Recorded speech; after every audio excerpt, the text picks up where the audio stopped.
All right, talking a little bit about exercise selection. I'm gonna keep this really simple. It can be a complicated process, but I'm gonna keep it really simple. Okay. When you're looking at, and we're talking about gaining muscle mass here. All right, so we have to kind of boil it down to that first. We have to limit it to just muscle mass building because it changes if you're working on other exercises. Number one, you have to know what equipment you have. If you have barbells only, if you're in a box or a home gym, you're going to be limited by your equipment. If you're in a global gym and you have every possible machine, you have a lot more options. You may have a gym that has no barbells, so you're going to be limited on barbell work. All right. So there's a continuum though between on what you can travel. It's not perfect. This is from my own observations and from the research literature. There's a big debate right now, or I say big debate. There's a debate on whether single joint exercises are important. Some people say yes, some people say no. It just tells you. I mean, you can look at the same data and come to different conclusions. That's okay. But I think a lot of times what happens in our field is we want in black and white things, right? When the reality is it depends. Okay. So if you're an early trainer, in other words, your training age, is very young, could be biologic, is very, very young, then and you feel like your stability is poor. So in other words, you're trying to do back squat sets up to 12 reps. You might not be able to do that. In fact, you're going to hurt your back because you can't maintain the position all the way through the movement. Using something like leg press in that case might be a good example. That's what we call a compound. They're both compound exercises, multiple joints moving at the same time. They're the most bang for your buck. They're the best exercises you can use if you're limited on time, especially. If you're a novice to intermediate trainer, compound movements are going to be the bulk of your program. Single joint movements, accessory movements, ancillary movements are like our bicep curls, anterior delt work, lateral delt work, which we'll talk a little about. Those things, your calves, things like that, are going to be things you spend a little bit less on. Now, as you become more advanced training, though, you might find that you spend a lot of time with your compound movements, but you're starting to add in more accessory movements as well, because there's only so many sets of chest you can do using a pressing movement.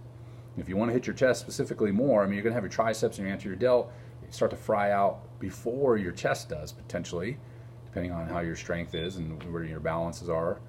And so you need to bring your chest up and you're like, well, my triceps are smoked. I can't really do anymore. Conversely, you might have your chest be awesome, your chest gets fried out and your triceps are doing a lot of the work when you bench. You're like, well, I'm not really getting in, the complete movement out of this like I wanted to initially when I was using lower volumes. Now I'm pushing the volume up. I'm going to need to bring up either my triceps or my chest at some point.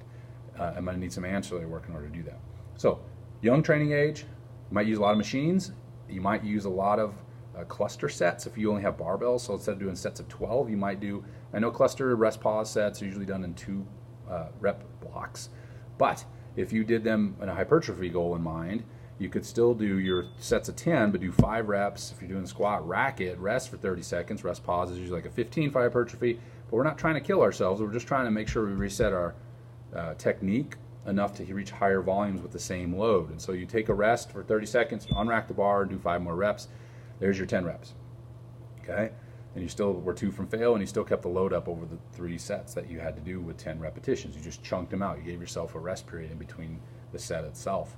So that's one way thing to do with compound movements with, if you only have barbell. If you're at the gym that has every possible machine, you might start with leg extension. I hate the leg extension. I'm gonna be honest with you. That came from strength conditioning. I hate that thing, but it has its purpose at some point.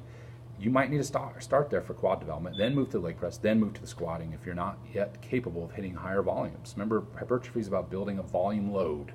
And if you can't do that in an exercise because your back is always rounding and you're hurting yourself, then don't do it. If you can't stiff-legged deadlift, don't even try it. There are other ways to build your hamstrings until you get a little stronger and more stable to do those type of hip hinge movements. Okay? So young training age, could be machines, it could be a lot of single joint dominant movements. Moving to compound as you're more well-trained, you could spend a lot more time with the compound movements as you start to become a well-trained person, intermediate trained. And as you become more advanced trained, then you still have those compound movements, but your volume is getting so freaking high that it might be difficult to hit a lot of those compound movements with the volume that you need. So bringing those muscles up, those other muscles that you need to bring up, might require some single joint exercises that aren't as taxing as the multiple joint exercises in the neurological system in particular. All right, so a lot of it depends. The next thing is then, what exercise do I pick? If I want to work my quads, what do I pick? Well, you're going to have a little bit of understanding of biomechanics. We'll talk about some of these things as we go along in these video series, these videos I'm releasing. But if you really want to blast quads, then the leg press is a great choice. If you want to get a lot of bang for your buck, both glutes and quads, then you might do a really nice high bar back squat if you can do it properly. If you just want all glutes, you don't really care about your quads, you could do a hip thruster or you could do a box squat. Okay, so there's ways to adjust these. Actually, pick these exercises in order to get the outcome that you want. And even biceps, right? I mean, an arm curl is not an arm curl, is not an arm curl. I mean, if you do a neutral grip curl, that's a brachioradialis forearm exercise. If you do a preacher curl, you're going to get more short head and more brachialis than you will the long head. These specialized exercises, just keep in mind that like the external rotation bicep curl, yeah, you're going to hit more short head.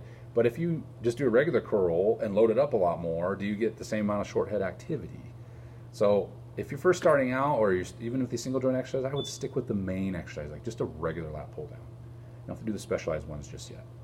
Okay, so that's as you get in your compound movements. Then you might start to add more accessory movements in. All right, how many of those? That's not the purpose of this video. It's just thinking about exercise selection. So in my mind, it doesn't mean it has to be. It doesn't mean it's perfect or right, but I think it has some good roots in scientific literature as well as my anecdotal experiences. You can put that low on the list, of course. So there's some opinion mixed in here, but there's that continuum of when to use single joint exercises. Higher at the lower trained individuals, less so as you get to intermediate to moderate trained, maybe even to advanced trained, and then as you start to incur a lot of volumes, you're going to need to do some of these accessory movements a little bit more in order to get the volume that you need on particular muscle groups as you move away from just pattern moving, like horizontal pushing, horizontal pulling, and all those type of things, which are great ways to organize a program, by the way. Variety. I like to use a lot of variety in programming. Okay, so that you can bring in some of those specialized exercises at two important times. Number one, you've been training for a long time, so using a lat pull down for the first 8 weeks, probably a good idea if you've never lifted before and never used a lat pull down, because you're just getting used to the movement, you're getting neurological efficient to it. Now you can start to use it to build mass. If you've been doing the same lat pull down for a year and a half, you're probably getting tired of it. That's person number one. You're going to need a different stimulus, not necessarily physiologically, but psychologically. If you hate your program, how in the world are you going to really attack it? Now, you can get in danger here, like a lot of people do, of doing I'm going to switch my program every 4 weeks. Okay, I do that with people that I coach, but there's some core exercises I don't touch. And even when I do touch some of the other exercises, like say a lat pull down, I only minorly touch them. So I might change the grip a little bit. Okay, I'm not going to throw it out and to do something completely different. And that's just to keep the psychological engagement. I know physiological would be better if they could just do the same program over and over and over and over and over again when these big compound movements. But if the person is not engaged with that, they're not going to enjoy it and you'd be excited to go to the gym and get it done. And that is an important part of exercise. It is possible to pick up some training injuries over time, but if you have a balanced program, it shouldn't be as big of a deal to have those things occur. Now, if you're doing all anterior, all horizontal pressing movements and very little pulling, then you're probably going to pick up some shoulder problems over time. If you don't do any sort of high face pulls or high pulls or whatever you want to call them now and work lower trap fibers, you probably get some injuries. Okay, so that variety piece then is to help keep engaged in the program, but also then potentially to incorporate those specialized exercises for those that might be a little bit more highly skilled in order to work on specific regions of a muscle. That could be a time to import more variety. I like variety in a program just because it engages the exerciser. I just want to make sure that I'm not doing it too much and that there is progress in the exercises that we're putting in. So if I'm changing grips on lat pull down, there may be progress in both of those grips that I'm using, wide and the narrow grip or V-bar, or I'm changing way too fast. Okay, and so doing though, I think you get a good result. So those are just some tips on exercise selection.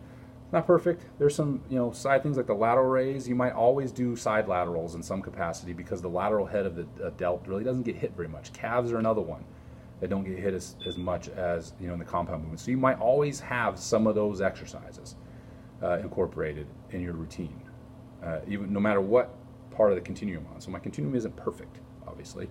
Doing with humans, everything, there's such an it depends factor when you work with human beings. You just have to embrace it.